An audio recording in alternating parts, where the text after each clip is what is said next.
What to say about Elon Musk's exit? I mean, the Mockingbird media has said that he left in disgrace, and then I was listening to local television station in my car. They do a simulcast on radio, and I learned that Elon Musk's exit came at the same time as a divorce between he and President Trump on the big beautiful bill came at the same time. Of course, Elon had said he was going to step down at this time. He wasn't going to do this full time. But what to say about Elon Musk's attempt to right-size government? And we could probably boil it down to just one instance that I think explains it all. And I don't know that it's great news. I think what Elon did is fantastic news. He said that the Doge Effect is going to continue on. Oh, it sure is. Particularly for those who watched it happen. And to me, the very existence of the Republican Party hinges on this. I mean, it will still exist, but the necessity of having it, the believability of it, any reason at all to back Mike Johnson as Speaker of the House hinges upon not some individual cuts. They're delivering some of that. Mike Johnson says they're going to have specific votes on these cuts. Not that. There's one other piece of this that Elon surfaced, and it has to do with the infrastructure of corruption.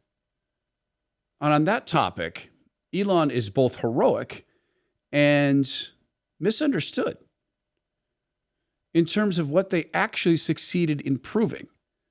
So we'll talk about this in a second, right after I give you the doorway to something else. See, Elon helped open a door to the Republican Party and Silicon Valley. He, Mark Andreessen, a few others have opened the door to Silicon Valley for Republican ideas to be heard and conservatism to be shared.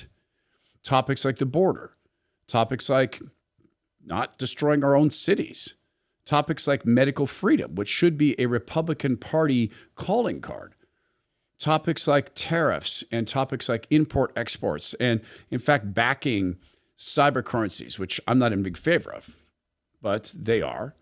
So it's opened this doorway. And we saw the effect of this where Elon Musk came in and didn't just pour in a ton of money, but a ton of effort to get President Trump elected. So these doors don't open very often. There's a company called Angel Studios that has opened the doorway to Hollywood for conservatives and Christians to help make sure that we see life-affirming, faith-affirming films put out. They're the people who did Sound of Freedom. They just released a great, great animated feature called The King of Kings. It tells the story of Jesus Christ through the lens of Charles Dickens, who's telling his little boy the story, The Life of Our Lord, which Dickens wrote. So it's a version of that. And in this animated feature, this little boy goes from being a kind of, honestly, a brat with a brat cat to a kid who is really obsessed with King Arthur and cutting heads. And in this movie, he realizes that the sword of Arthur is meaningless in comparison to the cross. It's, in other words, trash. And what I love in the end of the film is where this little boy, now saved by virtue of his dad telling them the story of Jesus, goes to save his older siblings. It's an enormously cool portion of the film. Now, right now, you can't see this. It was in theaters. If you haven't seen it, you can't see it unless you become a premium Angel Studios Guild member. You get to watch The King of Kings, stream all the fan-curated shows and movies, get 2 free tickets to every Angel Studio theatrical release, but there is something else. Join me and millions of others in getting to greenlight films. That's exactly what I said. We get a thumbs up or thumbs down approval of the stories that Angel Studios will tell and distribute. We are allowed to change Hollywood from the inside. So take action and join this community. It's angel.com/Todd, angel.com/Todd. Join me and 1 million other Americans who are retaking control over entertainment. And again, become a premium Angel Studio Guild member. You watch King of Kings.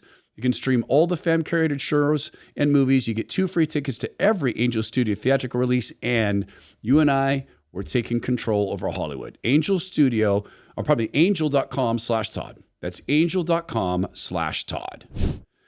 Elon Musk's exit, I think, can be boiled down to one thing he discovered, and it is going to determine whether or not there's any reason to vote Republican. And he was typically Elon-esque in the Oval Office with President Trump. The president mentioned that you had to deal with all the slings and arrows during your time at Doge. There's this. Well, some of the people, some of the media organizations in this room were the slingers. Well, so there is a New York Times report today that accuses you of blurring the line between. Is the New York Times, is that the same publication that got a Pulitzer Prize for false reporting on the Russiagate?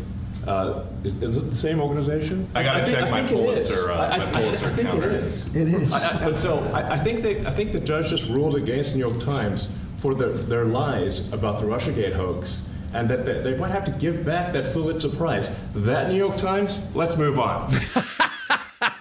It's the showmanship, but there is something in structural corruption.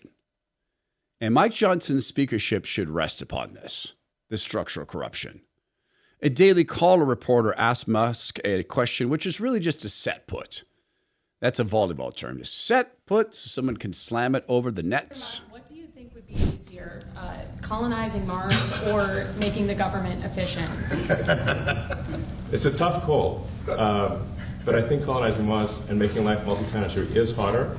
And as I said, we do expect to achieve over time the $1 trillion savings. We can't do it in like a few months, but if you say by the official end of Doge, which the president may choose to extend, is the middle of next year.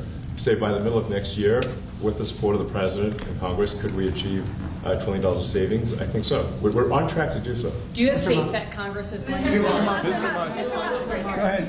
Thank you, Mr. President. 1/3 of all the monies the Treasury sent out were untraceable. We have absolutely no idea who received 1/3 of our funds. Everybody at the Treasury knew they weren't tracking payments. Everybody knew that is an open invitation to fraud. Everybody understands that's an infrastructure of corruption.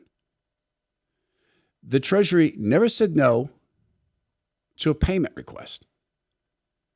The Treasury is corrupt to the core. Now, I'm not saying that every Treasury official is taking a skim or rake or getting paid off. How would we know who is? When 1/3 of monies are untraceable, you can't know. It's funny, that bears in kind of comparison to some other things in our society. If you can't know where the money's gone, you can't prove corruption. If you don't check ID for things, you don't know who's doing it. It's an infrastructure of corruption. USAID's role in Washington, D.C. was an open secret. There's that saying, if it's too dirty for the CIA, give it to USAID. Everybody involved in that knew. They knew that it was effectively money laundering and ideological laundering. On the way out the door, figurehead Biden handed out $96 billion to some of his buddies in the so-called environmental movement. Everybody knew. He was just getting money into the hands of supporters as quickly as he could, and that money's not coming back. The fact that Mike Johnson has not called to order a special committee on mass corruption in Washington, D.C., on structural corruption, on who knew what, the fact that these people have gotten away with this, whether through incompetence or corruption or both, this is the decision point. Is there a purpose to the Republican Party? If they're not willing to go after this form of infrastructure for corruption, they're not really willing to go after anything. And God tells us to whom much is given, much is expected. And I would say that if you're the Speaker of the House and you serve Jesus Christ, and I do think that Mike does that, Mike Johnson, and you seek to do his will on earth, and I think Mike Johnson seeks to do that, please explain to me how allowing this form of corruption and thievery to go uninvestigated in any serious sense and therefore unpunished, please explain to me how that is properly stewarding the much you've been given.